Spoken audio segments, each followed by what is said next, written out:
पहिली आम्हाला रस्त्याची म्हणजे लय अडचण होती. असं जायचं शेतीत म्हणलं तरी तुम्हाला इसरायचं तुमच्या रानात जाऊ का हो एक खेप न्यायची आम्हाला.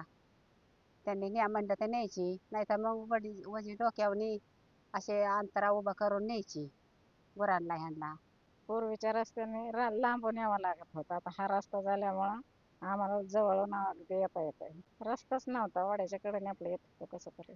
सुनीता सुनील जगताप, राहणार मुरटे भोसले वस्ती. पहिली आम्हाला रस्त्याची म्हणजे लय अडचण होती.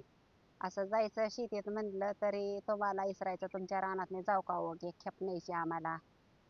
त्यांनी न्या म्हणलं तर न्यायची, नाहीतर मग वजी डोक्यावनी असे अंतरा उभं करून न्यायची गुरांना ह्यांना. गुरं इकडं आणायची म्हणलं तर अशी सोय नव्हती. तेव्हा वावरात ट्रॅक्टर नांगरायला आणायचा म्हणलं तरी उचलूनच आणायला लागायचा.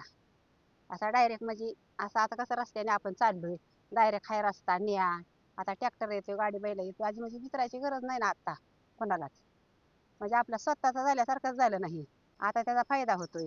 आता टेन्शन नाही, वाट्याला पाऊस आला पाणी आला तरी म्हणजे हे नाही ना, कधी बी जाऊ शकतं रात्रीच्या 7 वाजल्या 8 वाजल्या तरी. आणि हे जे पाणी दिसतंय पाठीमागे तुमच्या, हा, त्या पाण्याचा फायदा कशा पद्धतीने होतो तुम्हाला? आता पाणी आले आम्हाला, आता आमचं थोडं आलंय विहिरीला पाणी वाढलंय. आणखीन जास्त यायला पाहिजे होतं पण नाही आलं. आता महिना दीड महिना कस तरी चालते ना विहिरी आमच्या. रतन बापूराव भोसले, राहणार भोसले वस्ती, गाव मुरटे, तालुका बारामती. ह्या वाड्याच्या कडेने झाडं लावल्यात, बांबूचे, जांभळीचे, चिंचेचे.